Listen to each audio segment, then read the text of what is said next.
Good evening and welcome to another edition of Harmonics. Today's guest is a very special person, not only in our world, but my world. A lady that actually helps others that are being human trafficked at this very moment as I'm on the set today.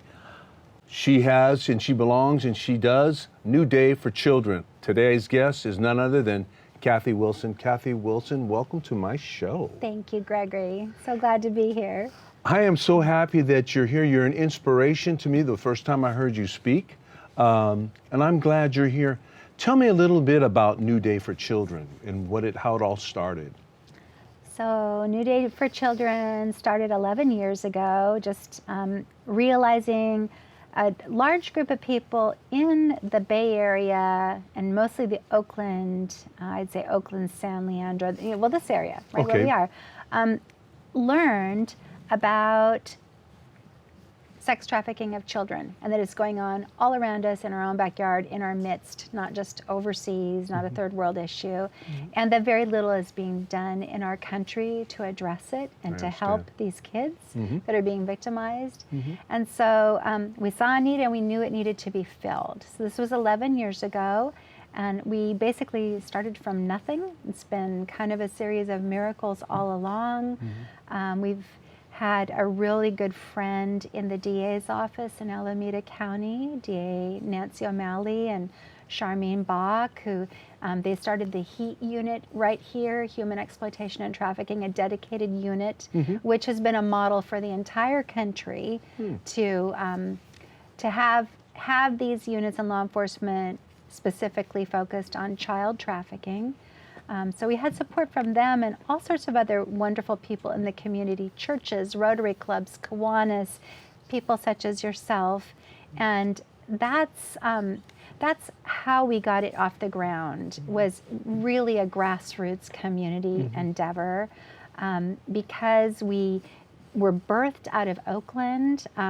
Most of the girls initially referred to us were from this area, but that grew out also. So it's shaped up now over the past 11 years that 2/3 of our girls have come from all over the state of California. We get a lot from the Central Valley, from Southern California, San Diego, and then 1/3 are from states all around the country. So we've had kids from Michigan, Florida, Tennessee, North Carolina, Minnesota, because there are still, even after we've been at this for 11 years, very few programs for minors that are housing, residential programs. So we seek out the best residential programs that we can find for this population, and we partner with them. We do fundraisers, churches do spaghetti dinners for us, synagogues do pancake breakfasts, you name it. People have done wedding receptions and say, instead of bringing us a gift, bring a check for New Day, birthday parties. And that's how it's happened. We have kids referred to us from law enforcement operations who are rescued from the streets. The FBI is really doing a fantastic job combating child trafficking and does these nationwide sweeps and stings now that have been very publicized. So that's how a lot of people have learned about the issue, is from these national sweeps. They just did one recently. We can have girls placed with us directly by judges who can give a girl, we may be one of 3 options presented to her at her court hearing. So you've been saying basically girls. What is the age from the youngest to what is the age in there? Is okay. So most of the girls that we have worked with have come to our into our care around the age of 13, 14. Wow. That's the average age. The youngest girl who came to us was 11 when she arrived. But many of our girls have been sold for sex since the age of 3 or 5 or 7. So we get them in their teen years, but it's often, for many of them, it's the only life they've known. So Kathy, let me ask you that. So how could that, okay, a child, you just mentioned 3 at the beginning, that possibly, yes, or have. How does that happen? How does that baby, who's an infant at 3 and so young, how does she land into that kind of traffic or human trafficking? So if it's been going on from a really early age, it's typically a family member or someone known to the family. Maybe surreptitiously, maybe the parents are completely unaware. One of our, every girl's, and I do want to backtrack too, because you mentioned I just said girls. We, up until this point, have only cared for girls. Boys could be as many as half of the victims in this country. So we don't want, and they're neglected, and their story has not been told. And there's only one program in the whole country that is doing for boys what we do for girls, for boy trafficking victims in Florida. So we actually, when this COVID season is over, we are going to get right down there and pay them a visit and hope that we can start our first partnership with the boys program also. Okay, tell me your question again. Okay. I want the age bracket. I mean, how could somebody be so young and then how do they get into that whole area of just when cross-town trafficking? So every girl's story, every child's story is different. One of our girls was trafficked by her mother, who had been in turn trafficked by her mother. So it was a familial, generational thing, and that was a California girl. Yes. One of our girls from the East Coast, her father came and got her when she was in 3rd grade and brought her into the living room and said, "I'm going to train you how to make some money for our family." So each story is unique to that child and tragic. We've had girls who have been trafficked by gangs, and that can start at a young age. We've seen every storyline under the sun. So when this is actually happening in our area, in the Bay Area, and also we know the world, and we know that this kid is just so outraged. I'm outraged as a father who has a daughter who's older, and I protected my daughter, but it just seems that it's just so crazy. Now, is it, you said Central Valley, is it basically areas where people are in poverty that is it? Or is it basically, does it cover all classes? Okay, so you're getting to a really important point of just how this thing looks and how it's changing. Yes. So in the past, it's been estimated that up to 60% of these kids were trafficked from foster care settings, not necessarily by the foster parents, but these were just kids who already were vulnerable and at risk. So that is all still going on. So runaways, kids from broken families, from families where there's drug addiction, abuse issues. One of the common denominators for children who are trafficked is that there was some type of prior sexual abuse at somebody's hand. And so there's a point of vulnerability for that child.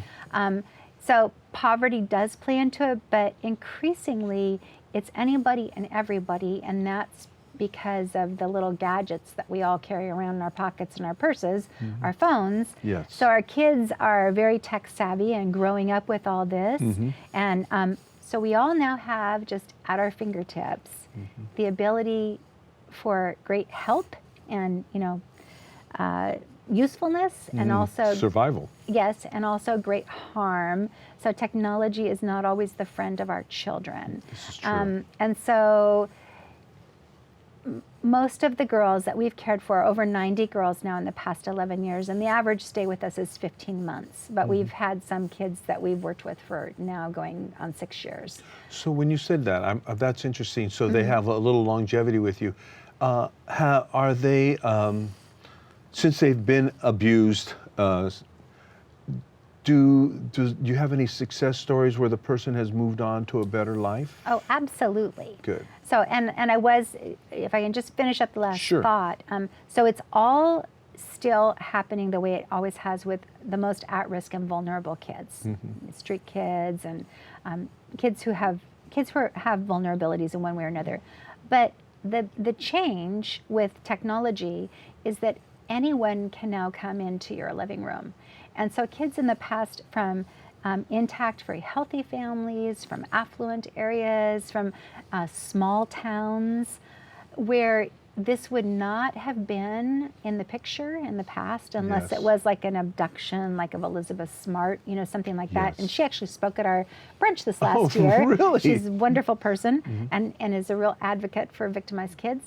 But now it's anyone is at risk through their social media, because it's all about the followers and the likes, and that kind of creates a perfect storm for children being victimized because they don't know who's following them, and they're being actively stalked and preyed upon through those social media. So okay, that's pretty interesting. So the electronic eye that looks at us every day can actually be detrimental to people who don't really pay attention to what their children are seeing, or what the child is thinking that that person or those people are good people. Right, and even parents, we don't want to just run to fault the parents, because if your child is on a computer or a cell phone, you cannot monitor that child every moment of the day, and they see things on their friends' phones at school, at recess, and they're so smart they can get around the parental control things, and they can run circles around us. So It's absolutely. it's not always due to parents, not being diligent. In fact, there's a girl, Northern California girl. I'll just give you one story. I want Northern you to give me a California couple. girl. Yeah, okay. Okay. Straight A student, middle school, going into 7th grade, Okay. on the soccer team, student government. Okay. All right. Great gal, professional parents, one of whom is in law enforcement. All right. Okay. So this girl is trafficked by 2 high school boys from the local high school. And this is a very nice, very wonderful schools, all the bells and whistles, nice community, all right? And they're making lots of money off her. She's beautiful, she's smart, and she feels like she's the queen bee. And this happens all through her middle school, 7th grade and 8th grade. She is sold for sex before school, after school, and on weekends. Parents think she's at soccer practice, she's babysitting, bruises, cuts she has, injuries or soccer injuries, and her grades never slumped. Nothing to outward appearances changed. She's living with her parents, right under the nose of a parent in law enforcement. Right. Okay, so I'm telling you, if it can happen to a family like that, it can happen to anybody, right? Right. And these parents had their first clue they had what was going on with their darling daughter. They speared her away to Nevada to traffic her in the casinos. And so now she's a missing child. And so they don't know where she is. They had no idea she was in Nevada. They don't know where their daughter is. The police recovered her sometime later. Right. And that is the first this family knew that their daughter had actually been being sold for sex all through middle school. Oh my goodness. Under their noses. Under their noses. Yes. And the two, and it was Just two. one story. And it was actually the high school kids, High school boys. high Yes. school boys that actually preyed on her. Yes. So when they're getting the money, who's getting the money? Those two guys, or They those? actually gave her kickbacks. That's not common. Usually the people in charge get all the money, and if the girls keep any of it, they can be severely punished for that. So They're she- supposed to turn it all in. Turn it all in. So Typically. right. So she never ever thought in her wildest dreams that she was doing anything wrong when they were, or they brainwashed her. How did you actually get a Yeah. 12-year-old In to her actually? case, she felt like she's riding around with these cute high school guys, hunky high Captain school of the guys. football team. Yeah, status. So, now what often happens is as time goes on, they have unpleasant experiences, they have violent experiences, and they realize, hey, this isn't what I thought it was. This isn't a glamorous life. This isn't, I'm not an Instagram influencer. So, you know, we have a lot of things that are luring people in. Some of it just the overt sexuality of our culture, sex sells. And so it's just, you know, it's everywhere. And so when they see underwear models now on primetime TV doing fashion shows, well then sexting pictures of yourself in your underwear, that seems like a cool thing to do. So a lot of the lines have blurred culturally for us. And, you know, you're in music, okay? For example, okay, the gal who President-elect Biden just interviewed, Megan Thee Stallion and Cardi B, just had this #1 smash hit. And what's it about? A brothel, a house of prostitution, glamorizing it. And so, you know, the lines are really getting blurred, and we have to look, what are the things speaking into the minds and hearts of our children? How can we talk about this and counter some of this messaging they're getting?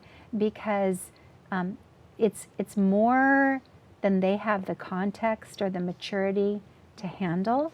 And before they know it, they're over their heads. They're in over their heads.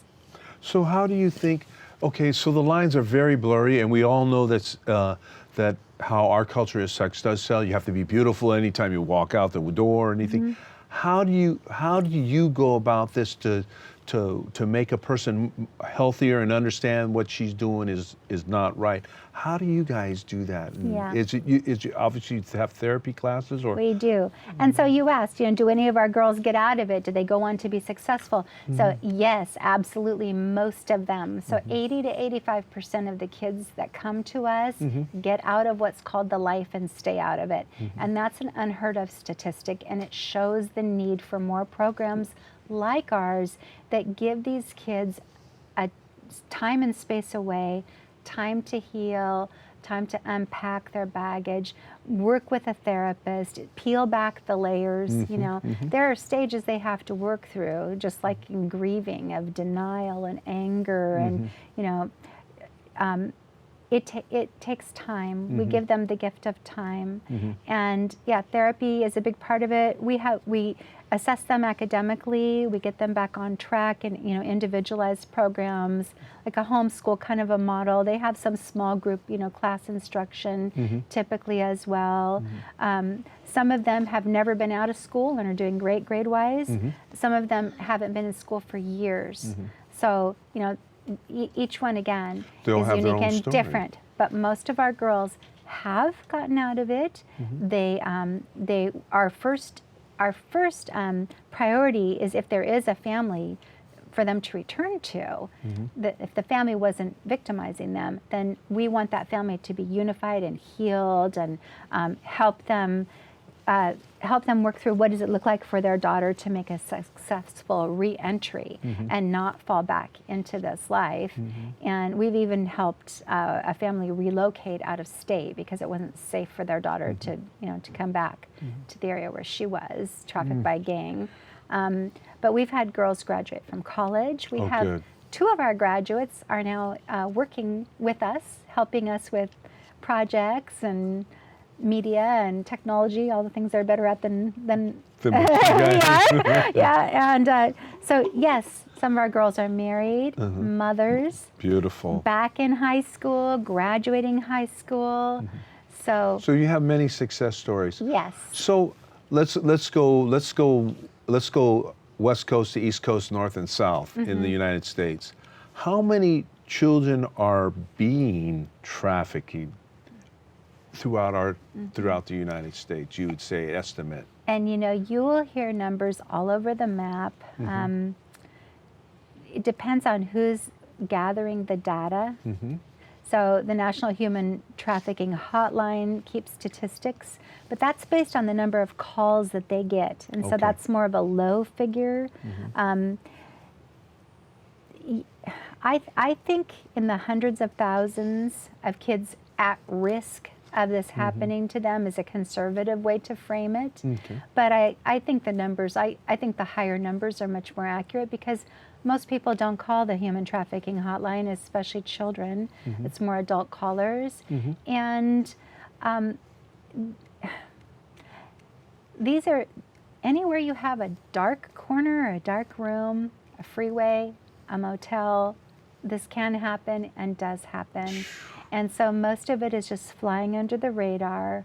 A lot of it is swept under the rug and never discovered. Right. So if you think about how hard it is to ferret out classic, just regular sexual abuse, child abuse.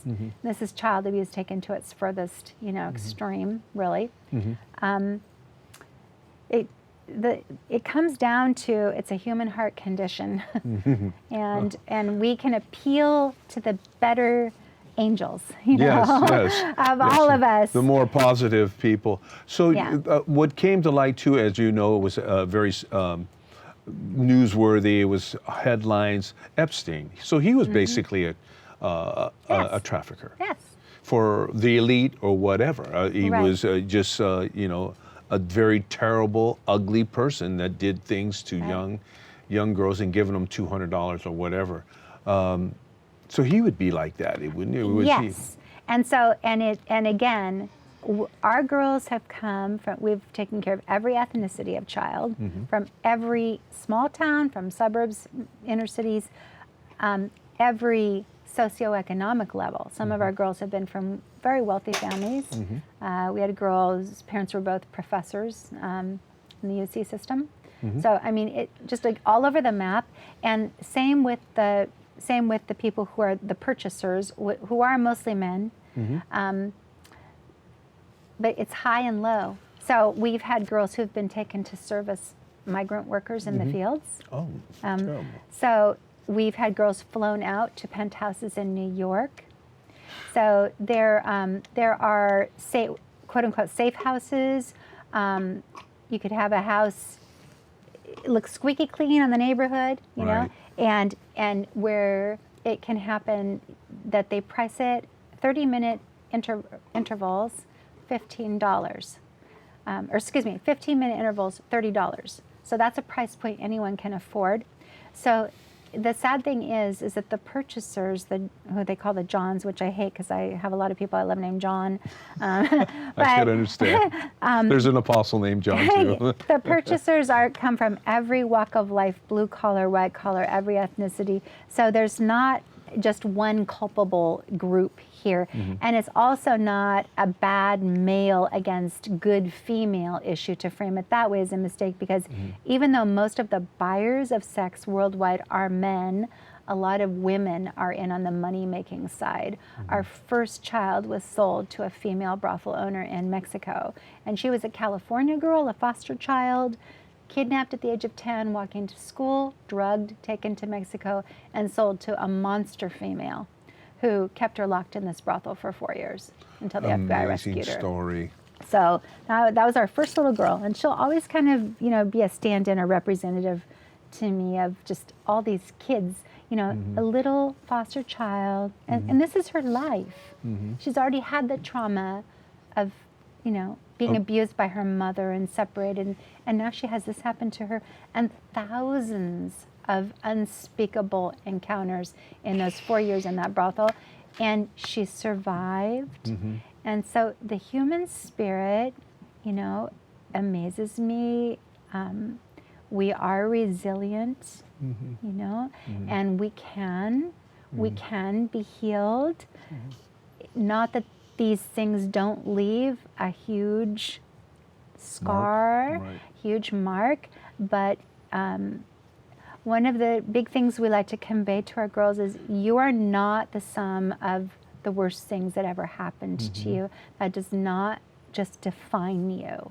And that's one of the messages they're told by perpetrators to keep them down under their thumb. No one's ever going to want you. You're just trash. This is all you're good for. That's all they hear. Yes. Yeah, that kind of messaging. And that's not true. That is not true. There is hope. There is restoration. And our girls are living proof of that. Excellent. So as you move forward into the future, and you're having more and more people coming to your aid and listening to you, What do you think? Obviously, it's not going to end immediately, but what do you think lies in the future? There should be more eyes on it. Yes.